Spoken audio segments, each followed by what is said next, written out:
Welcome everyone to our fresh class of overview of Gita course that we have started almost uh, 8-9 months ago, and now we are covering chapter 9 of this course. Today we will be starting fresh on chapter 9. This is our class number 34. The chapter is titled as Most Confidential Knowledge, and we will study the details of this chapter today. So before we begin our class, we will invoke auspiciousness by chanting some Mangalacharan mantras. And this is mainly to take blessings from the Supreme Lord Krishna, Srimati Radharani, and our spiritual teacher, Srila A.C. Bhaktivedanta Swami Srila Prabhupada. So you can read on the screen these prayers, and as I recite them before you. Om Ajnanatimirandhasya Jnananjana Chakshurunmilitam Yena Tasmai Shri Gurave Namah Shri Chaitanya Manobhishtam Sthapitam Yena Bhutale Swayamarupa Kadamayyam Dadati Swapadantikam Vandeham Shri Yuta Padakamalam Shri Guruna Vaishnavamscha He Krishna Karuna Sindho साद्वैतं सावधूतं परिजनसहितं कृष्णचैतन्यदेवं श्रीराधाकृष्णपादान् सहगणललिता श्रीविशाखान्वितांश्च हे कृष्णा करुणा सिन्धो दीनबन्धो जगत्पते गोपेश गोपिकान्त राधाकान्त नमोऽस्तु ते तप्त काञ्चन गौरांगी श्रीराधे वृन्दावनेश्वरी वृषभानुसुते देवी प्रणमामि हरिप्रिये वाञ्छाकल्पतरुभ्यश्च कृपा सिन्धुभ्य एव च पतितानां पावनेभ्यो वैष्णवेभ्यो नमो नमः जय श्री कृष्ण चैतन्य प्रभु नित्यानंद श्री अद्वैत गदाधर श्रीवासादि गौर भक्त वृंद हरे Krishna Krishna Krishna Hare Hare Hare Ram Ram Ram Hare Hare. So in chapter 9, this is the overview chart. In Bhagavad Gita, there are total 18 chapters, and we are now exactly in the middle of Bhagavad Gita. The overview chart of Bhagavad Gita uh, tells you that there are total 34 verses in this chapter, and in the first three verses, Lord Krishna glorifies the knowledge he is about to reveal, because in this chapter Lord Krishna will speak about pure bhakti, Shuddha Bhakti, Keval Bhakti, pure devotional service. So he starts with an introduction where he reveals that why this knowledge of pure bhakti is so magnanimous. Then from verses number 4 till 10, he will speak about the Aishwarya Gyan. Aishwarya Gyan means his opulence, where he explains his relationship with the world. From verse 11 to 25, he speaks about different types of worshippers of himself. And then from verse number 26 to 34, he uh, glorifies Krishna Bhakti once again in a much more detail, mentioning that even most fallen people in this world can actually take to Bhakti and purify themselves. Before we formally begin the verses, analyzing the verses of Bhagavad Gita in chapter 10, it is important to know that this particular chapter has some uniqueness, some speciality, which will help you understand this chapter a little deeper. So I have titled this section, where I have only a couple of slides, as Introduction to Chapter 9. This chapter primarily speaks about knowledge of pure devotion. As I mentioned, it is about Shuddha Bhakti, Kevala Bhakti, pure devotional service.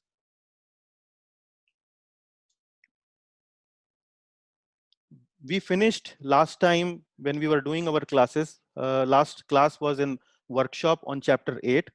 But before that, we had a class on chapter 8, the last part of it, where Lord Krishna mentions that there are two paths through which a yogi can depart from this world. One is called path of light, then the second is called path of darkness.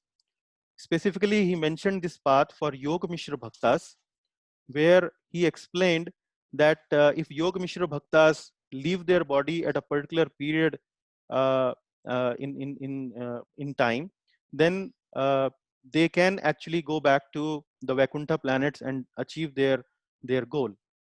But in the end of that chapter, Lord Krishna mentions that for his pure devotees, for his Shuddha Bhaktas, there is no such requirement.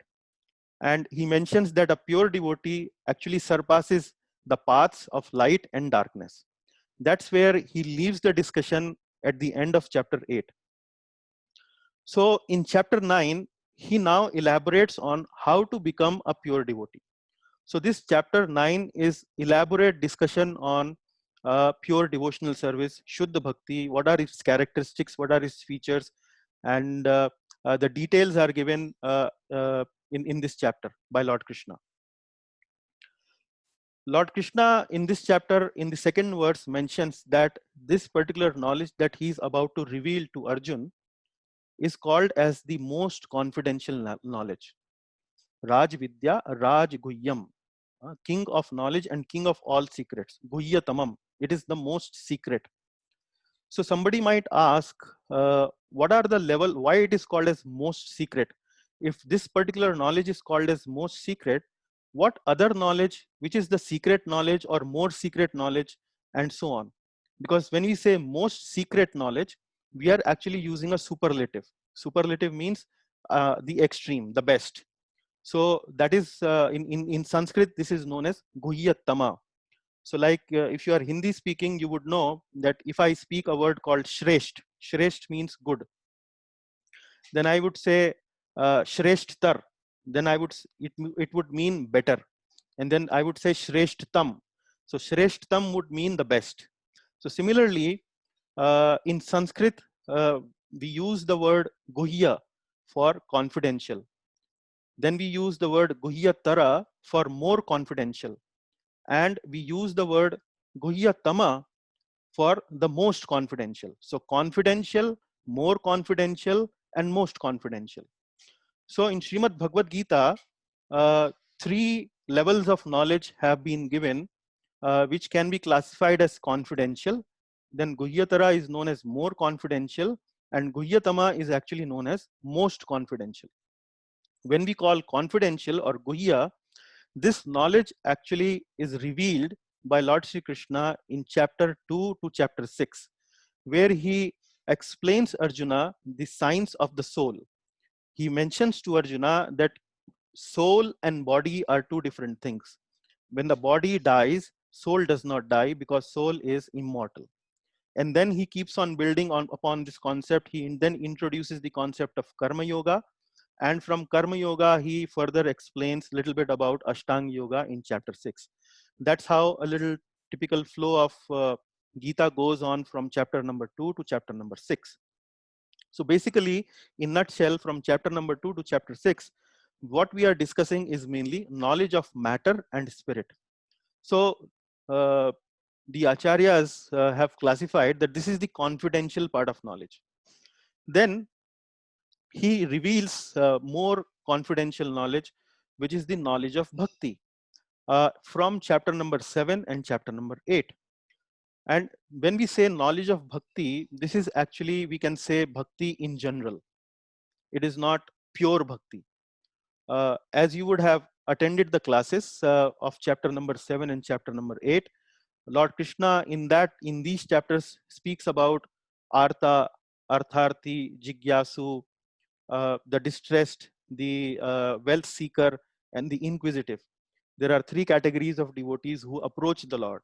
So the Lord calls them bhakta, but they are sakam bhakta. Sakam bhakta means they go to the Lord with some desire. Then he introduces another category of devotee in chapter 7, which is the mokshikami bhakta. Mokshikami bhakta means a bhakta or a devotee who desires liberation, who desires mukti. So like that, in these chapters, we study about devotional service, but this is devotional service in general. And that's what the acharyas have classified this knowledge as even more confidential. So you know the confidential is knowledge of matter and spirit.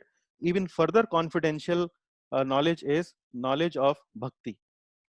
Then in chapter number 9, he now takes this discussion to its pinnacle. He takes this discussion to its topmost height, where he says that now I am going to reveal the most confidential knowledge. And this is the knowledge of pure bhakti. When we say knowledge of pure bhakti, means there is no tinge of any selfishness or any selfish desire in this process.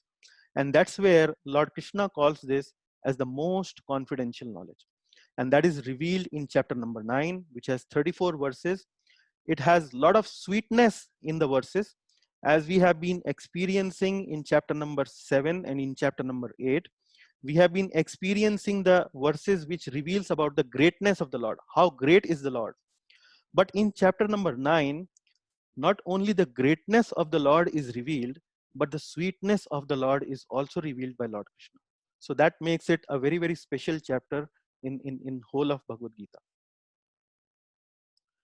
So if we have to further give you a little bit of a overview of how these chapters we perceive them, or our acharyas have perceived these all these knowledge. So we say that essence of all Vedic scriptures is what? Is Srimad Bhagavad Gita. So Vedic scriptures is a big knowledge of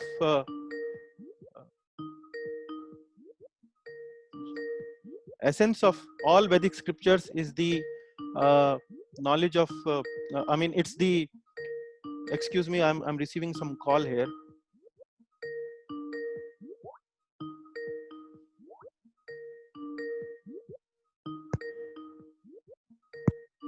Give me a minute.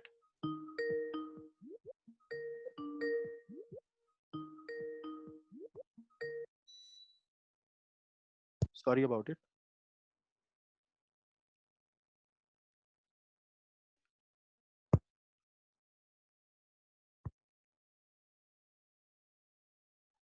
Can you see the screen? Yes, yes. Yes. Yeah, we can see. There was a call coming just now. Were you listening to the call also, the ringing of the call? Of course. Okay, Yes, yes. sorry, just a minute. Hello? Hello?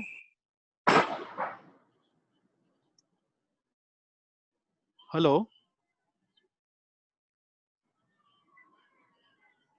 Give me a minute.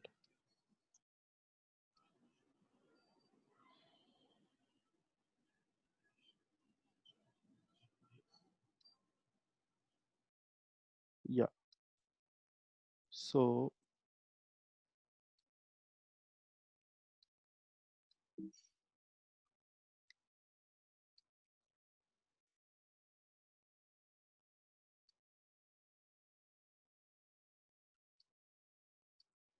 can you see the screen? Yes, Prabhuji. Yes, Okay. yes. My apologies. I will make some arrangement that such disturbance does not happen in the past. Actually, I'm using my son's laptop, so his friend has called in between. Apologies. Sorry. So I was explaining to you that essence of all Vedic scriptures is Srimad Bhagavad Gita. And I was explaining that the Vedic scriptures comprise of a large body of knowledge. This consists of Vedas, 4 Vedas. This consists of 18 Puranas and 108 Upanishads.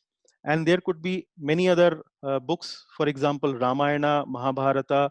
They are also considered part of Vedic scriptures. So when we have to consider what is the essence of all these Vedic scriptures, that is actually Srimad Bhagavad Gita. So if we have understood Gita pretty well, then you can say that the essence of all Vedic scriptures is understood well. Then essence of Gita, when we see essence of Gita, which is the 18 chapters, actually these are the middle 6 chapters, chapters from 7 to 12, which basically describes about devotional service or bhakti. And if we have to speak about what is the essence of middle 6 chapters, then these are chapters 9 and 10.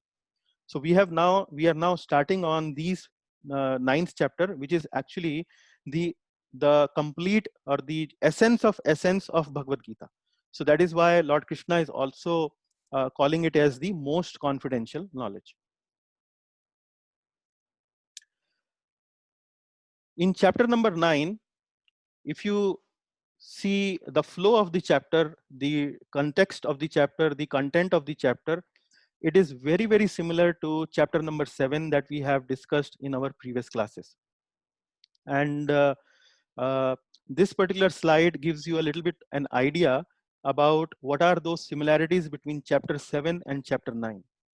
In Bhagavad Gita, there are two places where these similarities occur.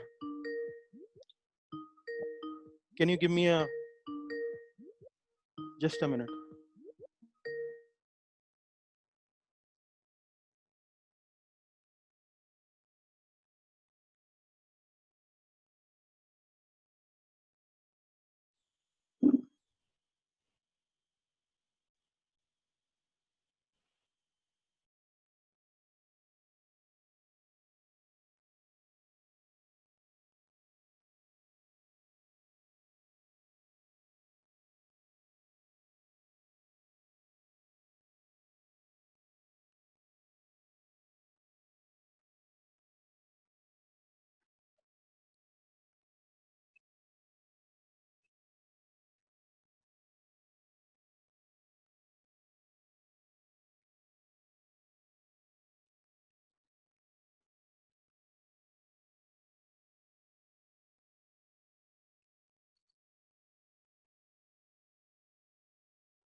Hare Krishna, can you hear me all?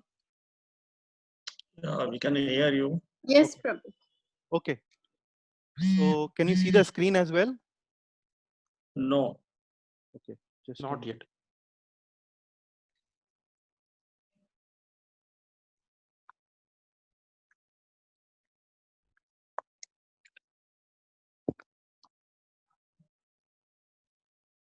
Can you see the screen now? Yeah. Okay.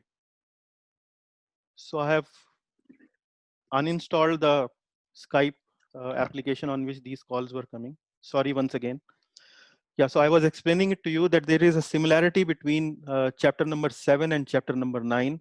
The flow of knowledge or the flow of information in both these chapters is very similar. And this happens in earlier also in chapter number 3 and chapter number 5, where in chapter number 3 in and chapter number 5, Lord Krishna has primarily discussed about Karma Yoga and further elaborated with more details in chapter number 5. Similarly, about the information of Bhakti Yoga, Lord Krishna has introduced this concept in chapter number 7 and further elaborated in chapter number 9. So this particular slide gives you a little bit of an overview of where are these specific verses and what is the similarity. So in the first two verses, you will see that Lord Krishna has glorified about bhakti process, about the process of hearing, Shravanam, Kirtanam, and so on.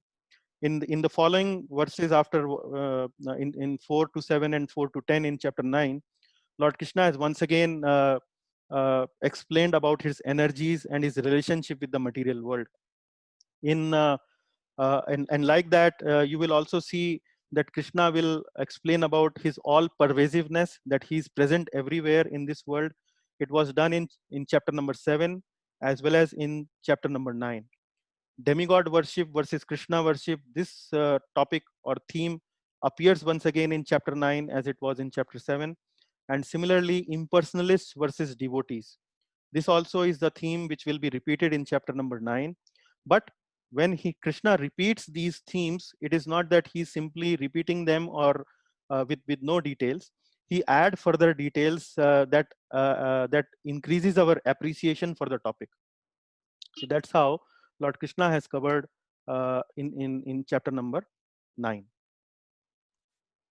So we can we will start this chapter number 9 now, where Lord Krishna begins by glorifying the knowledge he's about to reveal.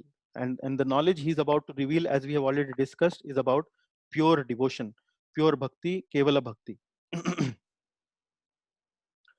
So I will be chanting these verses, and if you have the book together with you, you can look at the book, or you can also look at the screen where I'm showing these verses.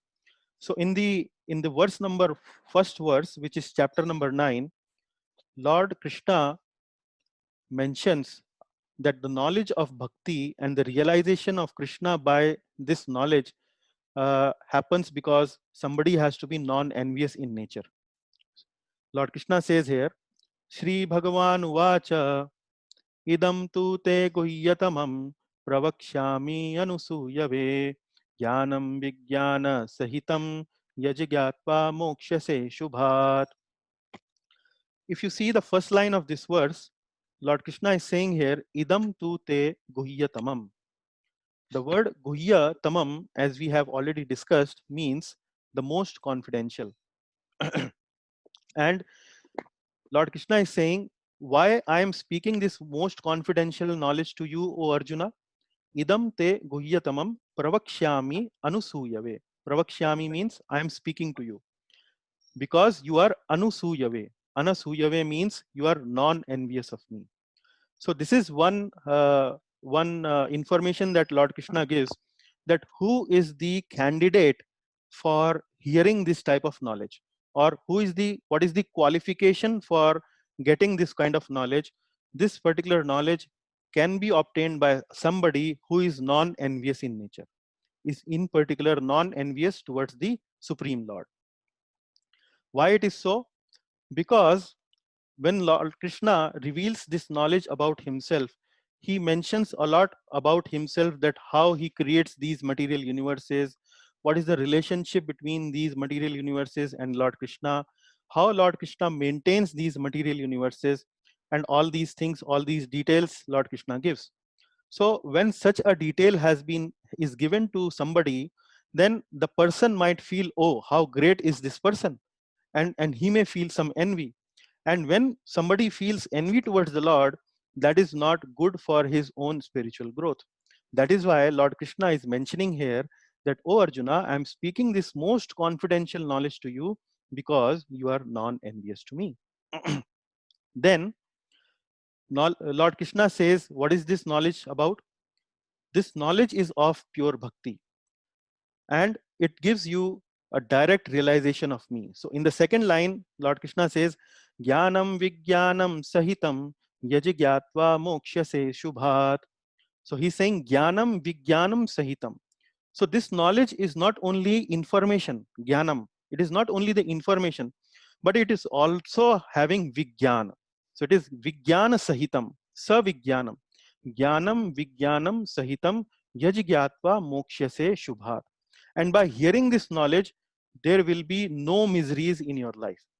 What does that mean? That means, the miseries means that when we are captured in this samsara of birth and death, that is actually misery. And we studied in chapter number 8, where Lord Krishna classifies this material world as Dukhalayam Ashashvatam. Dukhalayam means place of misery. Ashashvatam means temporary.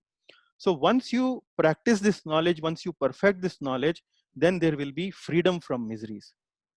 But let me develop a little bit more about Jnanam and Vijnanam. So Jnanam means knowledge of pure bhakti. Knowledge of pure bhakti means that we should do Shravanam. Shravanam means we should hear about the Supreme Lord. We should hear about his pastimes. We should hear about his glories and so on. Then chanting means we should speak about his pastimes. We should speak about his glories. We should read about them. We should remember the Lord. So this is the knowledge of pure bhakti, what Lord Krishna is about to reveal. And then it is not only at the level of knowledge, it also gives you the direct realization of the Lord. What does it mean, direct realization of the Lord? For example, when we hear something, when we hear a knowledge for the first time, that knowledge is only restricted to our ears, or maybe at the most to our brain. We have some information, but over some time, when we reflect upon it, when we meditate upon it, when we practice that knowledge then becomes a realization. That knowledge becomes our second nature. From ears, that knowledge now has transformed or have reached to our heart. So the knowledge from jnana, which is restricted to our ears only, when it reaches to our heart, it becomes a realization. Then it becomes really vijnanam. And when we have this Vijnanam, we understand how sweet is the Lord, how great is the Lord, and we feel some emotion towards the Lord. That is what Jnanam and Vijnanam means. So, in nutshell, what I'm trying to say here is that we have this knowledge of hearing, chanting, remembering, and there are 9 other processes in Navada Bhakti that we get that information. But when we practice upon that information, but when we practice upon that process, then this knowledge of the Lord, we know the Lord, that Lord is great, but this is only at a theoretical level. We don't have that appreciation of Lord's greatness at the level of our heart. Huh? So when we have that knowledge of when we appreciate that feeling, that how great is the Lord, how sweet is the Lord, that kind of an emotion that enters into our heart, then it becomes Vijnanam. So this pure bhakti is not only the knowledge which is theoretical in nature, but when we practice upon this knowledge, we can get direct realization of the Supreme Lord. And when we get the direct realization of the Supreme Lord, Lord promises in chapter number 8 that once you are in my consciousness, and at the time of my consciousness, at the time of your death, at the time of my death, or your death, with that consciousness, you will come to me. So that is the whole concept here in Lord's explaining Arjuna about this most confidential knowledge. Now, this is a very important verse. I would say a very significant verse in chapter number 9. This verse explains about the characteristics of devotional service. I will chant this verse, so you can chant together with me at your respective places. राजविद्या राजगुह्यं पवित्रं मिदमुत्तमं प्रत्यक्ष अवगमं धर्म्यं सुसुखं कर्तुमव्ययम् राजविद्या राजगुह्यं पवित्रं मिदमुत्तमं प्रत्यक्ष अवगमं धर्म्यं सुसुखं कर्तुमव्ययम्. In this verse, Lord Krishna has given 8 characteristics of pure bhakti. So first of all, he mentions here I will first of all read the translation of this verse. What Lord Krishna is saying here is Raj Vidya. Raj Vidya means this knowledge is the king of education. Then he says Raj Guhyam, the most secret of all secrets. Pavitram, it is the purest knowledge. Idam Uttamam, and because it gives direct perception of the self by realization, it is the perfection of religion, which means Pratyaksha Avagamam Dharmyam. Then it is everlasting and it is joyfully performed. Everlasting means it is eternal and it is joyfully performed. Now, all these 8 characteristics are very significant and very important to understand.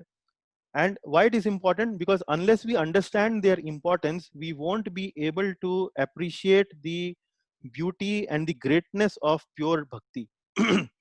So I will try to explain you each of these characteristics one by one. So these are, as Lord Krishna has mentioned, this is Raj Vidya. Why it is Raj Vidya? It is king of all philosophies. And in this case, if we read the purport that Srila Prabhupada has given, Srila Prabhupada mentions that there are so many philosophies.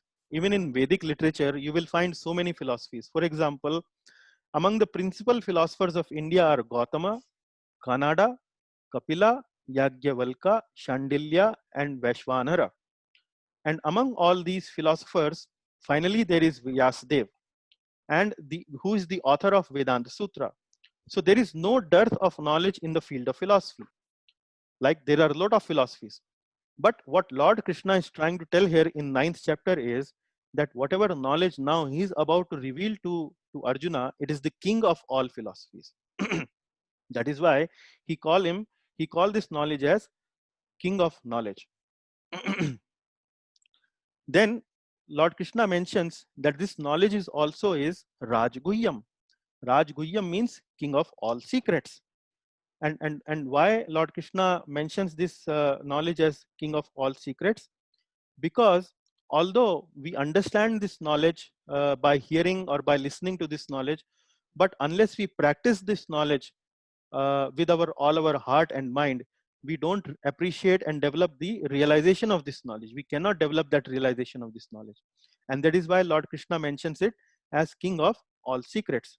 Also, there is another reason which Prabhupada mentions in his purport is why this knowledge is called as secret of all knowledge. Because there are many yoga processes as mentioned in Bhagavad Gita, for example, Karma Yoga, Jnana Yoga, Ashtanga Yoga, through which we can move towards the divinity, we can move towards the Lord, we can progress towards in our spiritual life. However, in all these processes, for example, Karma, Jnana, and Ashtanga Yoga, at best, what we can achieve is maybe impersonal realization, or maybe the realization of God in its greatness. That's all we can achieve when we do all other yogic processes. However, when we do bhakti yoga, when we do this shuddha bhakti or pure devotional service, it can give us the direct realization of the Lord as Lord Krishna. So that is why Lord Srila Prabhupada mentioned in his purport that this particular knowledge is the most confidential part of the knowledge, which actually, unless there is the mercy of the Lord, nobody can achieve this knowledge. Then the third item is Pavitram Idam. Pavitram means purest. So this is one of the characteristics of this knowledge. It purifies the devotee or the person who practices this knowledge. He gets the knowledge purifies the devotee from all material contamination. What does it mean? In this world, if you understand the theory of karma, uh, whatever activity we do incurs some kind of a reaction, whatever we do. For example, if we do good deeds, we get good reaction. If we do bad deeds, we get bad reaction. So this is the theory or principle of karma. Now, when we do devotional service, when we do pure bhakti or shuddha bhakti, it destroys our karma at all the levels. All the levels, whatever karmas are there, it destroys that.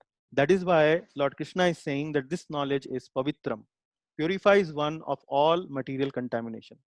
When I say karma is destroyed at all levels, then you can understand that the karmas can be at few levels. For example, there is some karma that we might have done in our past life, but the result of that karma has still not fructified.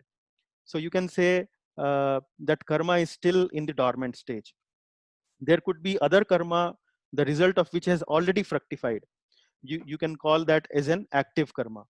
Then there could be another karma which is something like which is about to fructify, which is about to bring its reaction in our life. So what Lord Krishna is trying to say here is, by the practice of devotional service, one can nullify, one can purify himself from all these karmas at all the levels, not only in the past lives, not only what have already fructified, but already about to fructify. All level of karmas, it can be nullified by the practice of pure devotional service. Then Lord Krishna mentions that this knowledge is also uttamam. Uttamam means that this is transcendental to all the activities of this world. Transcendental means it is beyond. In chapter number 7, we had studied about 3 modes of material nature. 3 modes of material nature means that whatever we see around us can be classified in the category of sattvic, rajasic, and tamasic. But sattvic, rajasic, and tamasic, all these 3 activities actually brings binding on us. Even if we perform sattvic activities, we get a binding, we get a karma to it, we get a good karma to it. If we do tamasic activities, we get a bad karma to it. So that means all the activities that we see in this world bind us. But devotional service is one such activities which is above all these 3 activities, which is above sattva, which is above rajas, which is above tamas. So when we do this activity, it is beyond the modes of material nature, sattvic, rajasic, and tamasic. So it is also related to the third point, that how it purifies. Because it is transcendental to all these 3 modes, it purifies us. It has the capability, or it has the potential to purify us. Then the 5th item is pratyaksha avagamam. Pratyaksha avagamam means it gives direct experience of the self. Direct experience of the self means at the moment our self, which means our soul is covered with lot of dirty things. What are these dirty things? There are 6 dirty things: Kam, Krodh, Lobh, Moh, Mad, Matsarya. Lust, anger, greed, pride, envy, illusion. So these 6 dirty things have covered our soul at the moment. But when we start the process of devotional service, all these impurities from our heart starts to melt away, starts to erode away. And when these impurities from our heart starts to erode away, we starts to feel the experience of our true self. And that's what 5th point means: pratyaksha avagamam, direct experience. Pratyaksha means direct, avagamam means experience. It gives direct experience of the self because it has the potential to purify us. Then it says dharmyam. Dharmyam means this is the perfection of religion. Perfection of religion would mean, uh, like I was mentioning to you short while ago, there are multiple practices that we can do in the name of religion. In the category of religion, we can do multiple practices. For example, somebody could be a practitioner of karma yoga. Somebody could be a practitioner of jnana yoga. Somebody could be a practitioner of ashtanga yoga. So you can say these are various practices. But for pure devotional service, for the Shuddha Bhakti, Lord Krishna is saying this is the perfection of religion. Why this is perfection of religion? Because it has the potential to give us the topmost realization of the absolute truth, which is Lord Sri Krishna. It has that potential.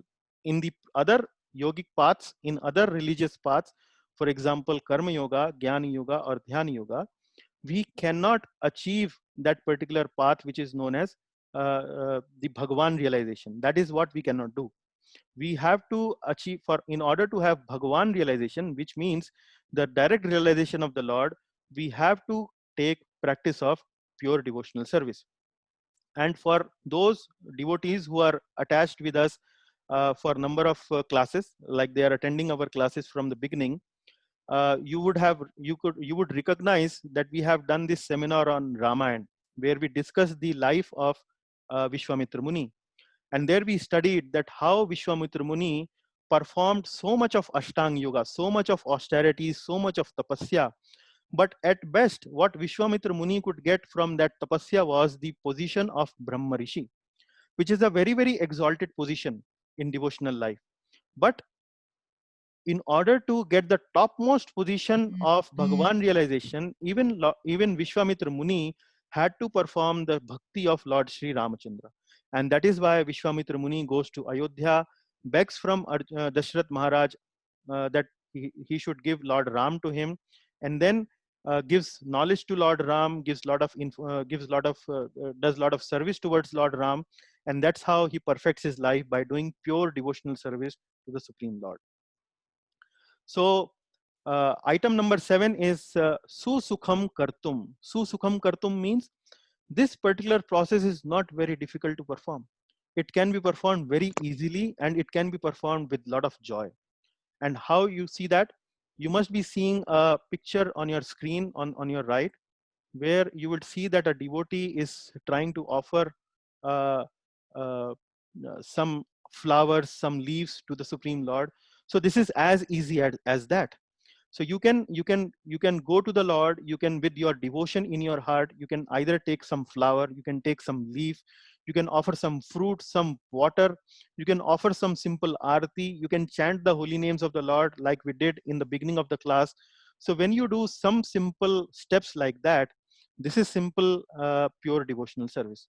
It doesn't need complex practices like in Ashtanga yoga, where you have to go to the forest, you have to close your eyes, concentrate your attention to the middle of the eyebrows, and do all kind of sense control and all those activities. So this is not so complicated. It can be performed very joyfully and very easily.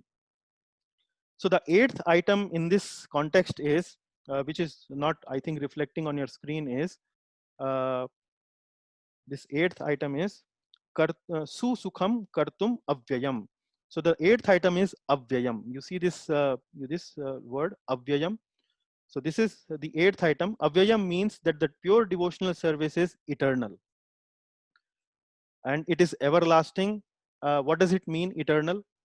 Now there is a branch of philosophers in India, or in as far as Vedic knowledge is concerned, there is a branch of philosophers in Vedic knowledge who would say that they will follow the path of bhakti in their own understanding, and ultimate goal of these people is moksha, mukti, that they will merge into the supreme Brahma Jyoti. And in that Brahma Jyoti, when they merge into that Brahma Jyoti, then they don't have to perform any activity. That's what they understand. Now, when we talk about pure devotional service and when we talk about Bhagavan realization, we understand that pure devotional service, what we are doing in this world, will never stop. Even when we have achieved the topmost destination, which is known as Golok Vrindavan, where Lord Krishna resides with his cowherd boys and friends, even if we achieve that topmost planet Golok Vrindavan, the devotional service still continues in that particular abode. So that is what Lord Krishna is saying, that this devotional service, this Shuddh Bhakti is Avyayam. So these are the 8 characteristics. This is the king of all philosophies, king of all secrets. It purifies one from all kind of material contamination. It is above all the modes of material nature like sattva, rajas, and tamas. It gives us direct experience of the self by removing our contaminations. It is the perfection of the religion. It is very easy and joyfully performed, and it is everlasting and eternal. So these are the 8 characteristics of pure devotional service. Very important words. If you have time, you can probably chant this verse number of time, remember it, read the purport that Srila Prabhupada has given for this verse, a very beautiful purport. He has spent almost 5 pages in giving this purport. Okay, so we will move now to the third verse, where Lord Krishna further glorifies some more characteristics of these devotees. He's saying this devotional service. He's saying here, Ashraddhanaha Purusha Dharmasyasya Parantapa Aprapya Mam Nivartante Mrityu Samsara Vartmani. What Lord Krishna is saying is, Ashraddhana Purusha. Ashraddhana Purusha means those who are faithless. Dharmasyasya Parantapa. Dharmasyasya means, Asya means this dharma or this process of knowledge or this knowledge that I am going to reveal to you. If you are faithless, or those who are faithless in nature, they cannot understand these, the faithless cannot understand this process of knowledge. So the another qualification, like in verse number 1, what qualification Lord Krishna told to Arjuna for achieving this knowledge? Non-envious towards the Lord.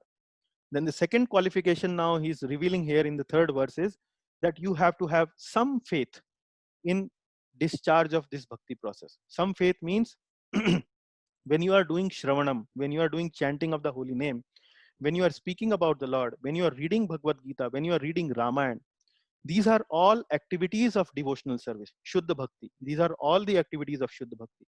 So when you are doing all these activities, you should have some faith that the Lord is going to take care of you uh, if you do these kind of services. And this particular process is going to purify you. So that faith is very, very important in discharge of bhakti. Now, what is the definition of real faith? Real faith means when this faith is in the topmost stage, what does it mean? Complete conviction that simply by serving Lord Krishna, all perfection is achieved. That simply if we do this process of devotional service, we can perfect our life and we don't need any other process to perfect our life. So that is what the definition of faith means. So that is what Lord Krishna is saying, Ashraddha Dhana Purusha Dharmasyasya Parantapa. So the faithless cannot understand this process of dharma or this process of pure bhakti that I'm going to reveal to you, O Parantapa, O killer of the enemies. Parantapa means killer of enemies. Then he says, what happens if you are ashraddha, if you are faithless? Aprapya mam nivartante mrityu samsara vartmani. If you remain faithless, if you don't accept this process with some faith, then you will continue to come back to this world of birth and death. Aprapya mam, you will not be able to achieve me. And then you will nivartante, you will come back where? Mrityu samsara vartmani. On this path of birth and death in this samsara. So that's what Lord Krishna is telling you or telling us in this verse number 3. Now, a very, very important formula. How one can create faith within himself. If somebody has little faith, how he can increase or she can increase this faith from little to a little more. If he has more faith, then how somebody can increase this faith further. What our acharyas are explaining here is that faith can be created by association of devotees. Association of devotees, what in simple terms we understand as satsang, that is known as association of devotees. And if you see on the slide, I have bold marked it, I have highlighted it. And this is my personal understanding, my personal realization in my devotional career of almost 15 years, that once you associate with people who have this conviction, that simply by serving Lord Krishna, all perfection is achieved. When you come in contact with these people who are spiritually very, very potent, then you get this faith. You get a little bit of that faith into your heart. And with that faith, when you perform devotional service, this faith further increases. You, with that faith, you go further and associate with these devotees. You get a little bit more of that, their faith in your heart. Then you practice this devotional service with even more joy, with even more uh, dedication. And with that, you further achieve that faith. That is the process of bhakti, which you do one by one. Go to the devotee, take the association of devotees, practice it, take the association of devotees, practice it, read it, chant it, glorify the Lord, remember the Lord, do all the processes of bhakti, and that's how the faith continues to increase on and on and on. So that is what faith plays a vital role in our progress of bhakti. That's what Lord Krishna is emphasizing here in verse number 3. So like this, we have understood how these various first 3 verses, how they glorify the knowledge that Lord Krishna is about to reveal to Arjuna. So he says you should be non-envious. This is the most confidential knowledge. Then he gives the 8 characteristics of this knowledge, where he elaborately explains how this knowledge is actually pratyaksha avagamam. You can actually direct experience simply by chanting the name of the Lord. If you do it regularly, on a constant basis, maybe 4 rounds, 3 rounds on a regular basis, you will see that you will achieve purification of your heart. You will slowly start to experience that. So pratyaksha, and then he says that the faithless cannot understand it. So in order to understand this process of devotional service, you need to have a little faith. At least start to have a little faith, then associate with the devotees, associate with the bhaktas, and then you get this faith on and on and on, and that continues to go on. Now in the section number 4, in the second section, from verse number 4 till verse number 10, now Lord Krishna is giving his Aishwarya Gyan. Now taking you back to chapter number 7, which we covered a couple of weeks ago, after explaining after glorifying the process of bhakti in chapter number 7, Lord Krishna starts to explain about his material energies. He says that Bhumi Rapo Analo Vayukam Mano Buddhi Revacha Ahankariti Yamme Bhinna Prakriti Rashtada. So there are 8 energies of mind, and then he says there is another energy of mind which is the living entity. So these 9 energies of mind, this whole material world is created with these energies. Similarly, now Lord Krishna further starts to give this kind of knowledge to Arjuna from verse number 4 till verse number 10. He will explain these things in various ways. So first of all, he will explain from verse number 4 till verse number 6, how does he maintain this material world by using his energies. So you can read the words. First of all, verse number 4, where the message is Krishna is in everything. Everything that you see around you, you will see there is a signature of Lord Krishna in everything, what you see around you. And that's what the verse mentions here. Maya tatam idam sarvam jagat avyakta murtina matsthani sarva bhutani na chaham teshvavasthitah. You would notice that I have color coded this verse. Whatever I have color coded in red is explained in English in the bullet point. So Maya tatam idam sarvam. What Lord Krishna is saying, I pervade entire universe. I'm everywhere. I'm everywhere. There is nothing, no place in this entire universe where I'm not here. I'm not there. Where my presence is not there. So what it means is I am in everything. And you see on the picture on your right, where Lord Krishna or Lord Vishnu has been shown as the central fixture, and as Paramatma, he's situated in every living entity's heart. So there are multiple living entities are shown here. A tiger is shown, a peacock is shown, a dog is shown, a sadhu is shown. So everywhere you see in the heart, Lord Vishnu is there. So Lord Krishna is saying, I am there everywhere. I pervade entire universe. Then he says, Jagad avyakta murtina, but I am not visible to everyone. How I am pervading everywhere? I'm pervading everywhere, but I'm unmanifested. I'm not visible to anyone. I'm in an unmanifested form. You can't see a specific form of mine where I'm present. So what he's trying to say is I'm invisible to material senses. Then the third bullet is Matsthani Sarva Bhutani. What it means is Matsthani Sarva Bhutani. Mat means my, Sthani means situated.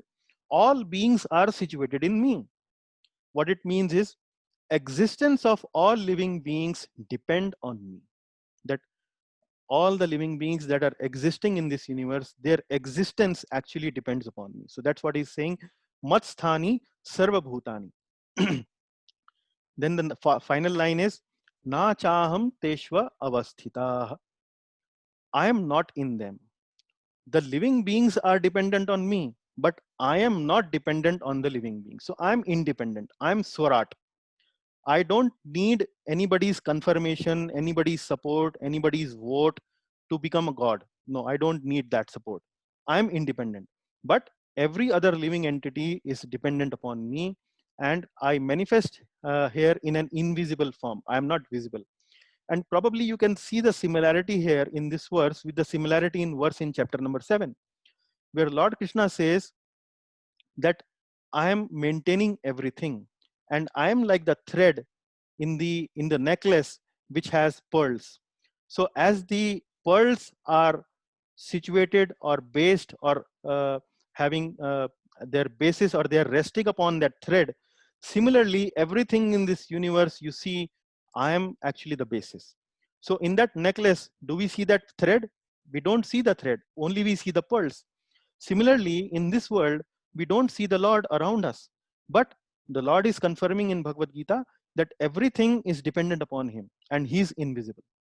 So that is the main thrust of this verse, which is saying Krishna is in everything, in text number 4. And then in text number 5, Lord Krishna contradicts himself. It is very interesting to see how Lord Krishna contradicts himself But the beauty is that contradiction can be explained. The contradiction can be explained, and that beautifies the understanding of the Lord. So what Lord Krishna is trying to say here is, although I am in everything, but I am not in everything. What does it mean? Let us try to understand. Here, what Lord Krishna is trying to say is that the Lord is not directly concerned with the maintenance of the world. Although the Lord maintains everything in this world, even the leaf, even a grass, even a leaf of grass doesn't move without the consent of the Lord. But the Lord is not directly connected, or the Lord is not directly concerned with the maintenance of the world. Further, how does it maintain then? He maintains this world with his inconceivable energies. Inconceivable energies maintains his universe, but he stay aloof. So in the picture that you see here on your right, you see Lord Krishna and Srimati Radharani are situated in the lotus. And that lotus represents Golok Vrindavan, the spiritual world in the spiritual sky. That is the lotus where Lord Krishna is having his abode, and there he resides with all his cowherd boys, friends, his mother Yashoda, Nanda Baba, and all these people. He resides there. But we also see that Lord Krishna expands everywhere. So around that lotus, you would see small planets in which you will see a Vishnu Murti. Similarly, on the right hand bottom corner, you will see the material world. So the 3/4 part of this picture is the spiritual world, and bottom 25% of this picture, you see the material world, which is shown as gray. So in that material world, our Earth planet also comes.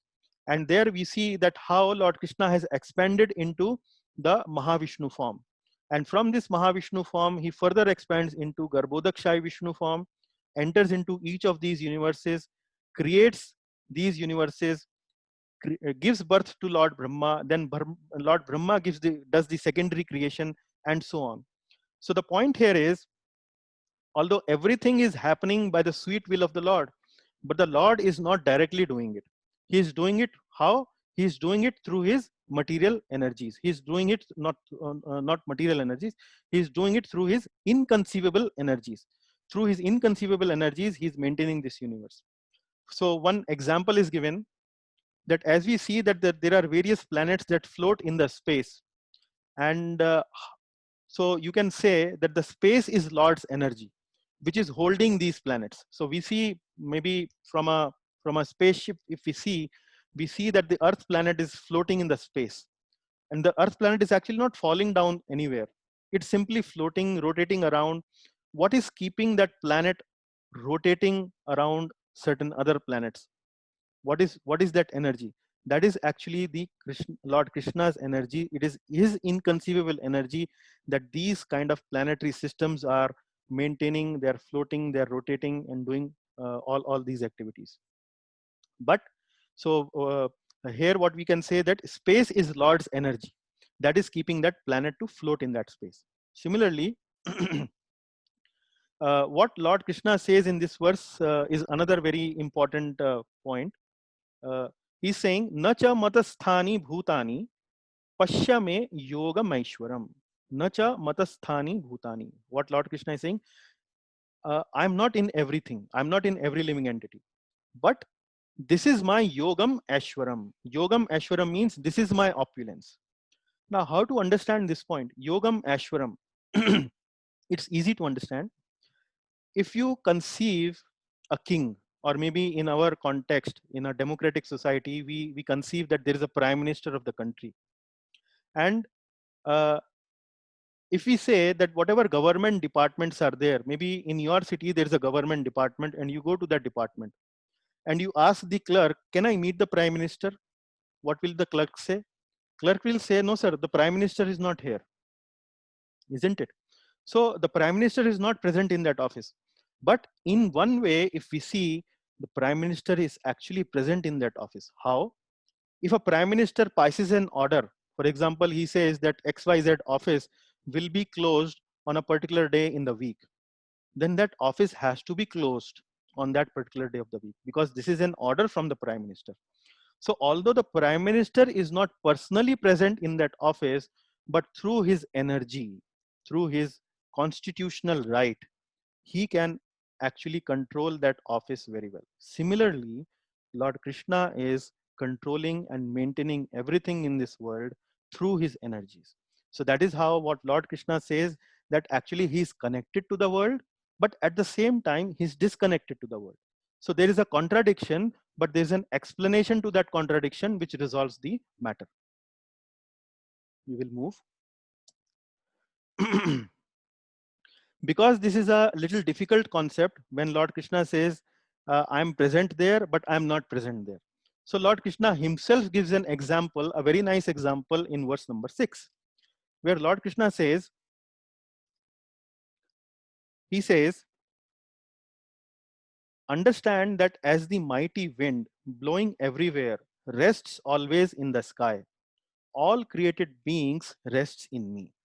So he's trying to give this example of a wind and sky. Now imagine that sky that is above all of us. That sky is like an inverted bowl. In that inverted bowl, there's wind, and this wind is moving everywhere. So what Lord Krishna is saying is that wind can move everywhere within the sky. That means the living entities are actually independent, but they are dependent on me also. How? Because this wind, although can move everywhere within the sky, but it cannot move beyond the sky. So the sky sets the boundary of movement of this wind.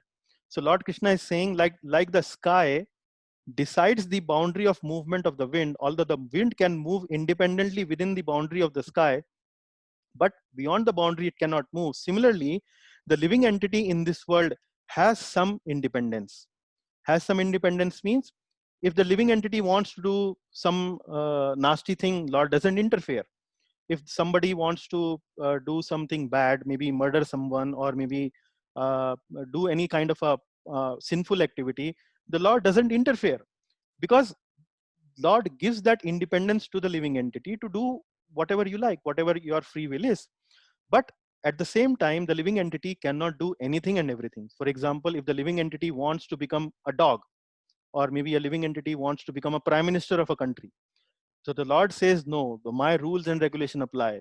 There's a law of karma. So if you deserve, then only you can become something like that. And you have to do a befitting activity to achieve what you want to achieve.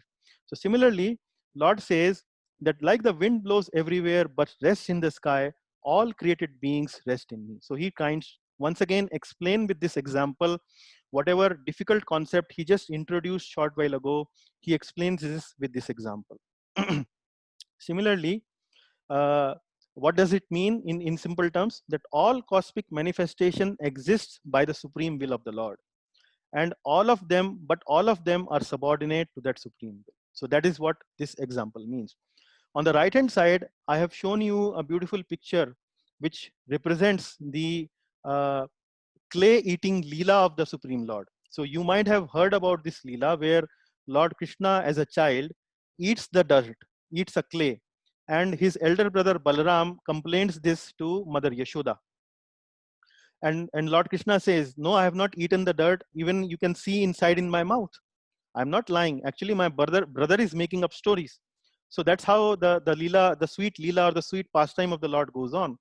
But when Mother Yashoda sees the Lord inside the mouth of the Lord, she actually sees the whole creation. She sees everything, how everything is getting created, how everything is there, the universes are floating, how Mahavishnu is there, how Garbhodakshai Vishnu is there. Everything she sees inside the Lord's mouth. So what does it mean? Everything is inside the Lord. What Mother Yashoda see? Mother Yashoda even sees that she is inside the Lord, feeding the Lord himself. That also she sees. So what does it mean? That Mother Yashoda and the Lord is actually inside the Lord, but also they are actually not inside the Lord, they are outside the Lord.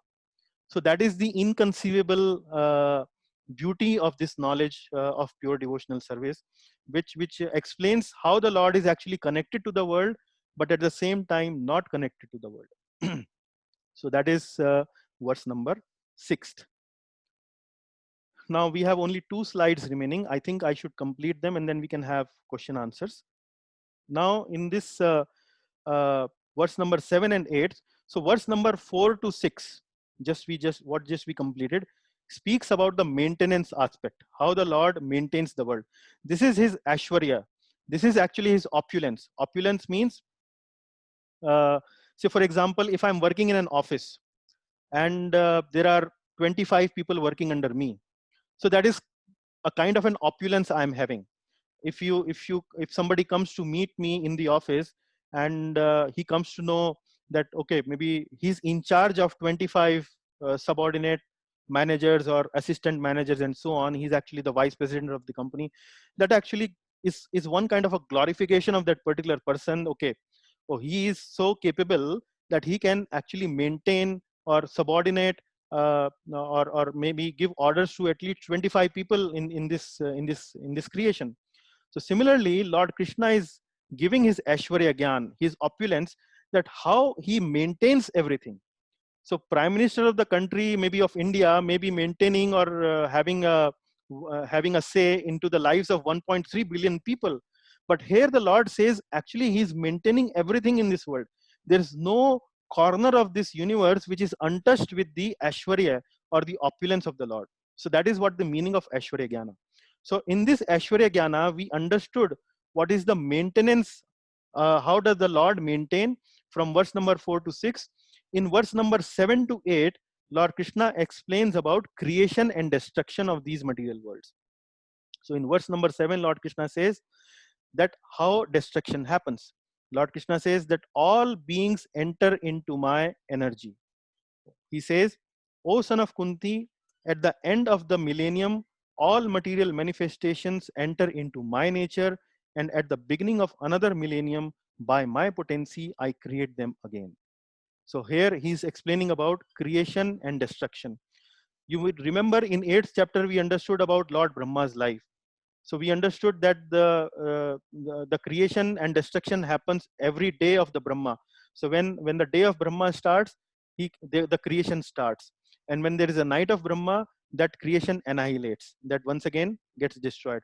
So when the life of Brahma starts, the Lord creates all these universes. And when the life of Brahma ends, Lord destroys all these material universes. So that's what Lord is saying here is, although Brahma does the secondary creation, but he does the secondary creation only under the guidance of the Supreme Lord, Lord Krishna. That's what he is explaining in verse number 7.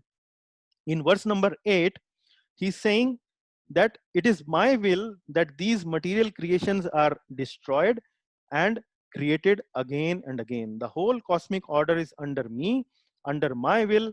It is automatically manifested again and again, and under my will, it is annihilated at the end. So this is the Ashwarya of the Lord. This is the opulence of the Lord, that Lord maintains everything. He's everywhere. And what to speak of small buildings, what to speak of a car, what to speak of a small factory. He actually is a wholesale guy. He actually deals in wholesale business. He creates universes. That's what this opulence is. So you're not dealing with an ordinary person here. You are dealing with somebody who is creating universes, maintaining them everywhere. That's what Lord Krishna is. That's what he's mentioning in verse number 7 and verse number 8. And in verse number 9 and 10, Lord Krishna explains further. So somebody might say that Lord does a lot of activities. He creates, he maintains, he destroys. He's doing a lot of karma. So does he also get a reaction? Like we living entities in this world, sometimes we do good things, sometimes we do bad things. When we do good things, we get good karma. When we do bad things, we get bad karma. So Lord is also doing a lot of activities. He's creating, he's destroying, he's maintaining. Does he also get karma? So Lord Krishna says in verse number 9, no, he doesn't get any karma. All this work cannot bind me. Because why? Because I am neutral and I am detached. Because of these two reasons, I don't get any karma. What it means is that whatever creation Lord does, there are rules and regulations that the Lord makes. And when under these rules and regulation, the living entities get the karma or the good karma or bad karma, whatever is there. But whenever living entities are acting in non-neutral way or in a non-detached way, then only they get bound. But the Lord mentions here that the word cannot bind him because he is neutral and he is detached. He's using the word udasinvat, and then he's saying asaktam. Asaktam means detached, udasinvat means neutral. So that's what the Lord is trying to say, that although he's doing creation, maintenance, and destruction, but there is no karma attached to me. Actually, he is not coming in contact with material nature anywhere. He simply sits in his abode, Golok Vrindavan, enjoys with his cowherd boys, friends, uh, and then his energies does everything. Like a big person who sits in his big mansion, and he has number of factories, and just he creates all these systems in these factories. This factory will work under like this. This is the vice president. If you have a problem in this factory, you go to that vice president. He will advise you. Everything is settled, and then he simply enjoys. That's what he does. And like the prime minister of the country, he creates various ministries, and if there is a disturbance in the country, he says that go to the home ministry, he will solve your problem, don't bother me. That's how he is. And then in verse number 9.10, Krishna mentions that I am the supreme director. He now seals this everything, that I am the supreme director. He says, Maya dhakshena prakriti suyate sacharacharam hetunanena kaunteya jagada viparivartate. What Lord Krishna is saying is that Maya adhyakshena prakriti. This material nature is actually, I am the adhyaksha. I am the supervisor. Adhyaksha means aksha, the word aksha means eyes, and adhi means above the eyes. So above the eyes means when we do supervision, vision means eyes. You look at it. Super means look from the above. Supervision means you keep an eye on something. So that is what adhyaksha means, or supervision means. So he's saying here is that the material nature, I am the adhyaksha. The material nature actually works under my supervision, under my guidance, and suyate sacharacharam. So under my guidance, under my supervision, the material nature actually creates sa chara charam. The chara means the moving entities, the acharam means the non-moving living entities. So moving entities, this is also known in Sanskrit as sthavar and jangam. Means moving means living entities like us who can move, and jangam and then sthavar means stationary, means living entities like trees who are stationary. So Lord Krishna is saying that Maya dhakshena prakriti, in under my supervision, the material nature actually is creating moving and non-moving beings. And then he says, Hetu nanena kaunteya jagada viparivartate. Hetu nanena kaunteya jagada viparivartate means that under its rule, this manifestation is created and annihilated again and again. So as I was mentioning to you, that he simply creates the rules. So he has delegated this job of creation, maintenance to different deities. For example, the job of maintenance has been delegated to Shirodakshai Vishnu. The job of creation has been delegated to Lord Brahma. The job of destruction has been delegated to Lord Shiva. So these different entities or these different deities, Shirodakshai Vishnu, Brahma, and Shiva, they maintain, they create, and then they destroy. So I'm simply supervising, and I'm not connected to this material creation in any way. I'm simply in my abode. I simply glance at the material nature, and when I glance at the material nature creates living entities. So that's what he is. And then again he says, Hetu nanena kaunteya jagat viparivartate. That without my guidance, without my supervision, the material nature cannot work. So just like if a prime minister of the country, for example, is absent from the country, or maybe we can say that just for the sake of discussion, maybe if the prime minister of the country has been assassinated, or he's very ill, terminally ill, or maybe will not, then there will be a emergency situation in the country. How will everything run? Certainly there will be an arrangement to make an arrangement to get an interim prime minister, or maybe have new elections, or appoint a new prime minister for the time being to maintain the government. Similarly, without any prime minister, the country cannot run, the government cannot run. Similarly, the material nature does not do anything without the supervision of the Lord. So that is what we have discussed so far, dear devotees. we have discussed the glories of the wonderful process of bhakti, pure bhakti, shuddha bhakti in first 3 verses, where Lord Krishna mentions that qualification is non-enviousness, the qualification is faithfulness, and then we studied 8 characteristics of this pure devotional service in first 3 verses. Then in the next verses 4, 5, 6, 7, 8, 9, 10, in these 7 verses, we understood what is the relationship of Lord Krishna with this material world. So the relationship is that he is the maintainer, he is the creator, he is the destroyer, and this is his opulence. He does it so nicely, so charmingly, that he sits in his abode and his energies actually maintains everything. So like we studied that how he maintains the universes, and then we also studied how he creates and destroys these universes, and further Lord clarifies that nothing actually binds him because he is detached and he's neutral. And then without the supreme will of himself, the material nature doesn't do anything. So that is all for this particular class, chapter 9, first 10 verses. And I hope the class was useful for your for your understanding. So I would now open the class for any questions, comments, remarks. And before I do that, I would say Srimad Bhagavad Gita ki jai, Srila Prabhupada ki jai. So any discussions, any takeaways we can have now. Thank you very much.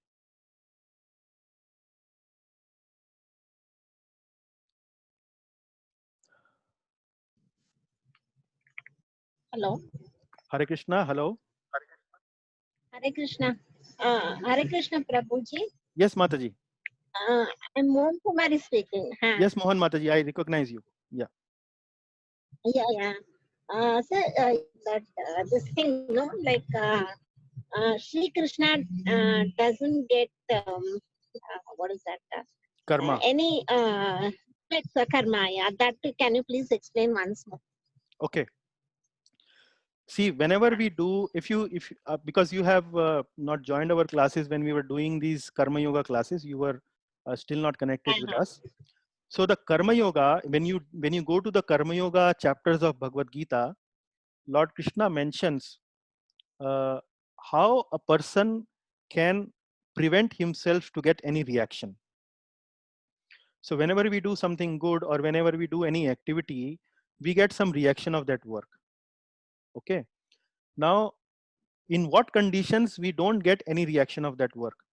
If we do that activity without personal motivation, selflessly, nishkam, and we do that activity with the sense of duty, with the sense of kartavya.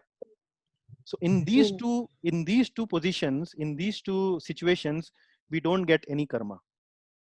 Why Lord Krishna was explaining that to Arjuna? Because Arjuna was in a dilemma. Arjuna was attached to his relatives. Oh, these are my relatives, I will not do the duty of my fighting. Because as a Kshatriya, he had the duty of creating or maintaining law and order in the society. And that is why the Mahabharata war took place, when there was a lot of disorder in the society. And that's where Lord Krishna arranges this Mahabharata war, and these Pandavas and Kauravas come in front of each other. When Arjuna sees the Kauravas, he sees his relatives, Bhishma Pitama, who he was very fond of. And then he becomes illusioned. He says that no, the attachment of Arjuna comes in between. The attachment, no, this is my grandfather, I love him so much. How can I kill him? Although his duty, he was duty bound as a soldier to kill that particular person. But because of his attachment, he was not doing it, his duty. So Lord Krishna then explains, when he's explaining the process of Karma Yoga, that if you do anything with the sense of detachment, and you do it with the sense of duty, duty means kartavya. So detachment and duty, then you don't get any reaction. Because Arjuna, when he was discussing it with Krishna, he was saying that I will get sinful reaction if I kill Bhishma, because he is my grandfather. I will get sinful reaction. If I kill him, I'll get sinful reaction. Krishna says, no, my dear sir, you will not get sinful reaction if you kill him. you will get sinful reaction, because if you don't kill him, you will get sinful reaction. You understand my point? Because you are duty bound to kill this person who has appeared before you as an enemy, and as a soldier you are duty bound to kill this person, and if you kill this person, then only you will get no sin. Then only you will get no sin. So that's why Lord Krishna introduces this concept of Karma Yoga, the concept of soul, in the beginning of Bhagavad Gita, and that's how this whole topic begins. So that is why Lord Krishna is explaining here that because I am neutral and I am detached, I am not going to get any karma. That's why he's saying that. Hope that clarifies. Yeah. Yes, sir. I got it. Okay. Thank you so much, sir. Very good question. Thank you. Appreciate it. Yes. So any other questions?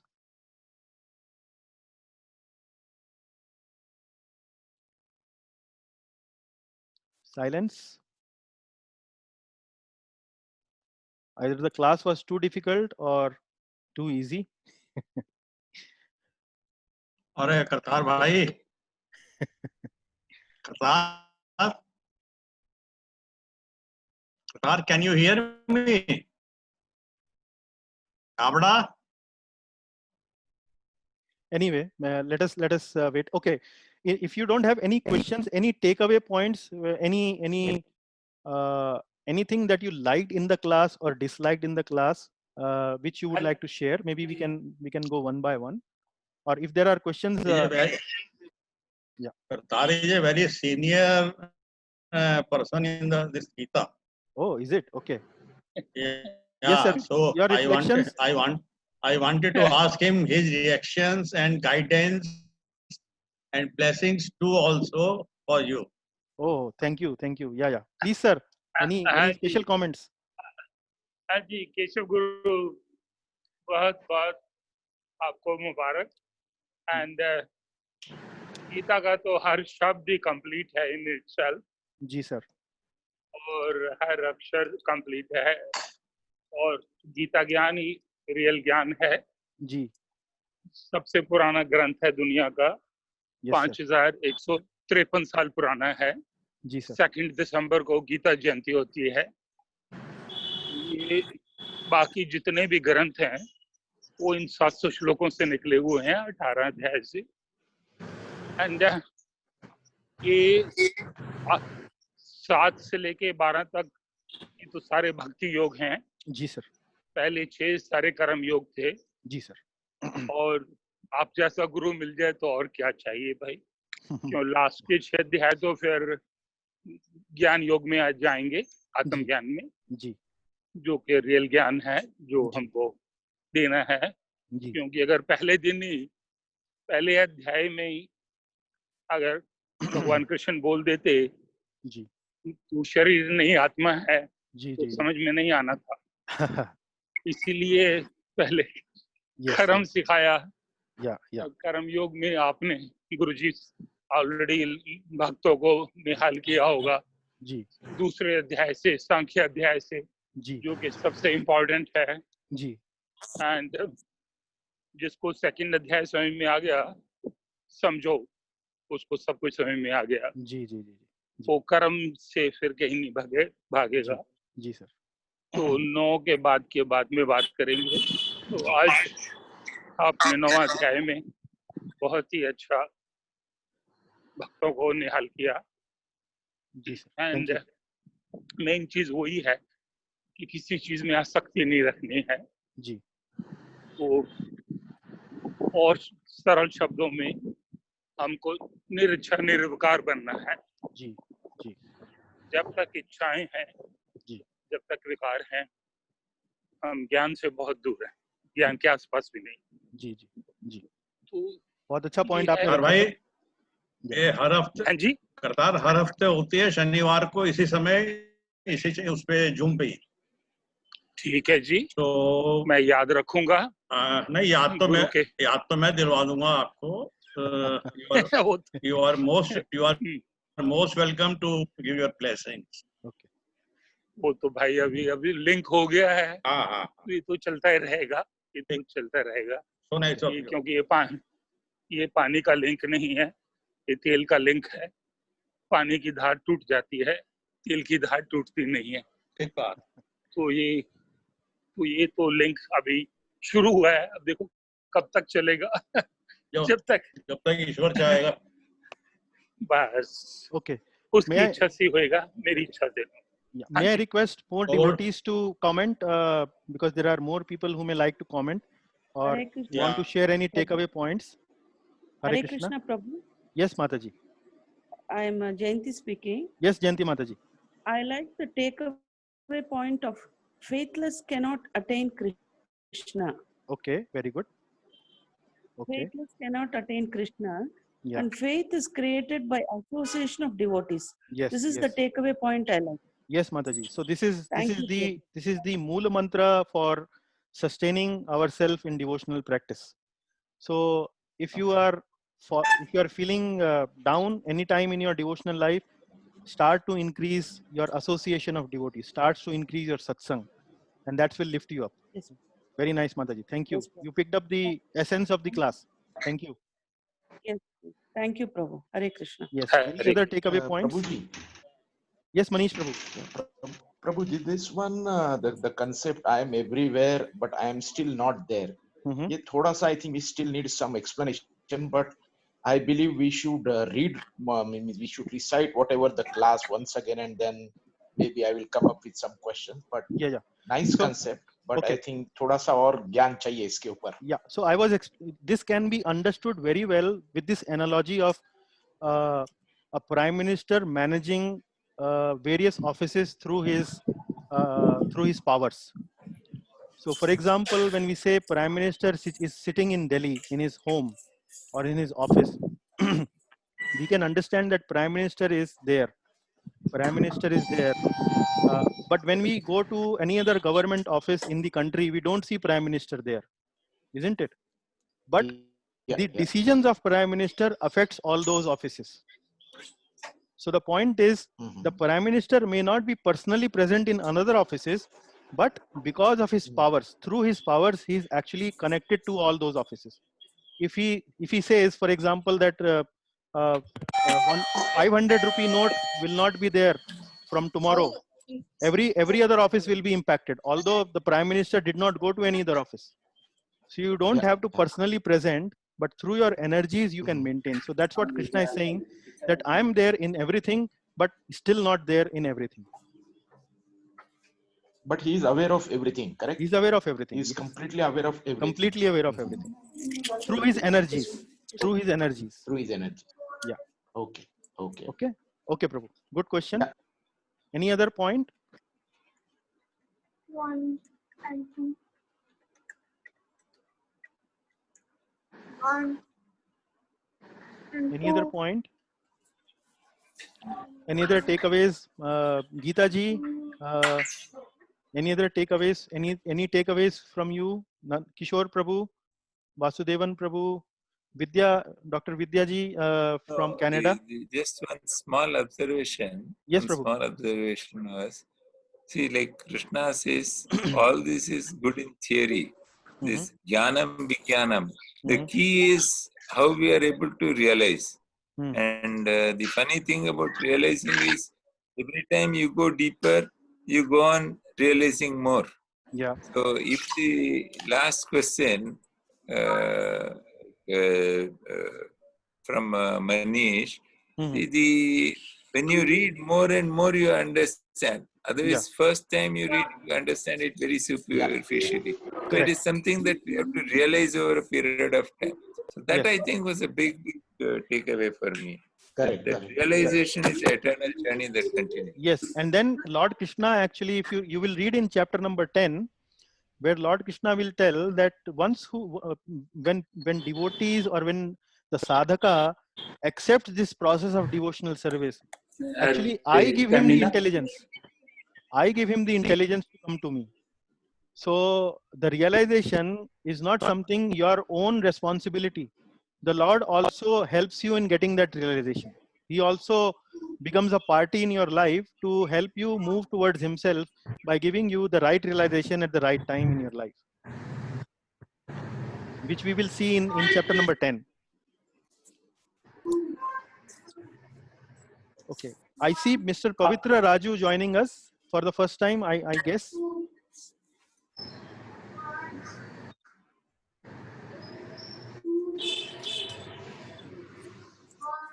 Okay, so maybe this is the last call. Are there any other comments or takeaways? Otherwise, we will then close the class. We will put the class to the rest. अगर time हो तो गुरुजी मैं कुछ बोलूं? Yes, Tauji. Yes. Keshav गुरुजी प्रणाम, हरिओम, हरे कृष्णा, हरे राम जी। ये सारा जो है बहुत अच्छा सवाल था उनका, और आपने भी बहुत अच्छा जवाब दिया कि प्राइम मिनिस्टर कहीं भी हो उसके रूल, चाहे विजिबल हो, चाहे फिजिकली प्रेजेंट हो, चाहे फिजिकली एब्सेंट हो, वो सारे उसके खेल चलते रहते हैं। तो ये क्या होएगा कि अभी थोड़ा जल्दी है, लेकिन उनको बेस बना दूं मैं। जो प्रश्न हुआ था कि हमने एक में अनेक को देखना है, अनेक में एक को देखना है। तो वो जब भी ये आ जाएगा कि सभी में हमारे में उसी का रूप है, उसी का नूर है, तो फिर कोई पराया नजर नहीं आएगा। जब ये भावना आ जाएगी मन में तो ज्ञान जल्दी लग जाएगा। जी सर। तो कोशिश करना है कि सबको अपना समझना है, क्योंकि मैं सब में हूँ, सभी मेरे में है। आधा सेकंड और लूंगा। ये देखिए, अभी हम छोटी आई पर हैं और वो बड़ी आई है। छोटी आई और बड़ी आई में थोड़ा सा फर्क है। छोटी आई के ऊपर बिंदी होती है, गंध होता है, डस्ट होती है, मिट्टी होती है। जी। मिट्टी को हटा दो, डस्ट को हटा दो, तो बड़ी आई बन जाएंगे आप। जी सर। तो इतना सरल है, उस बस मिट्टी को हटा। जी। Hariom, Hare Krishna. Hare Krishna sir. Thank you very much. Okay, जय गुरु जी। हरे कृष्णा प्रभु जी, धन्यवाद। अभी प्यार, हरे कृष्णा जी, अभी प्यार देता हूँ ताऊ जी की तरफ से। आयुष्मान भव, धन्यवाद। ये अपना जो जलाई है इसको कंटिन्यू करो। धन्यवाद। आयुष्मान भव, शशि भव, खुश रहो, फलो। सभी को बहुत सारा हरिओम, हरे कृष्णा, हरे Ram. Okay, sir. Thank you very much. And I would like to put the class to rest by expressing a heartfelt gratitude to everyone that everyone took so much of their precious time to join these classes. And if you have any questions, any doubts, you are most welcome to write, even call, and we can discuss any comments, any other observation. It's not that only during the class we can do it. We can do it afterwards also. So the next class will continue the same theme of chapter 9 from verse number 11 from next Saturday, same time, same day. Till then, Hare Krishna. Thank you very much. Hare Krishna. Hare Krishna Prabhupada. Hare Krishna. Hare Krishna. अरे प्रभु जी। हाँ प्रभु जी। अन्नो बेटा का नाम Sunday का वो है का नाम सोलर एक्लिप्स है जी। हम क्लास रखते हैं सैटरडे को जी। उस बारे में क्या नाम, अगर इसके सैटरडे की जगह इफ डिवोटीज एग्री तो क्या नाम कैन बी डू इट। शायद 10 से 1 बजे तक का टाइम है सोलर एक्लिप्स का, उस बीच में रख ले तो उसमें देख लेता हूँ मैं। मुझे एक्चुअली संडे को उस दौरान एक मीटिंग है, इवनिंग में है, तो मैं जरा सोच लेता हूँ उस बारे में। उसके बाद में भी उसमें ग्रहण के समय या एक्स्ट्रा रखा जा सकता है, क्लास रेगुलरली चलती रहे वो एक्स्ट्रा रखा जा सकता है। देखता हूँ उसके बारे में। हाँ, जैसे आपको सुविधा हो, बाकी सबको सुविधा हो। जी ठीक है। ओके।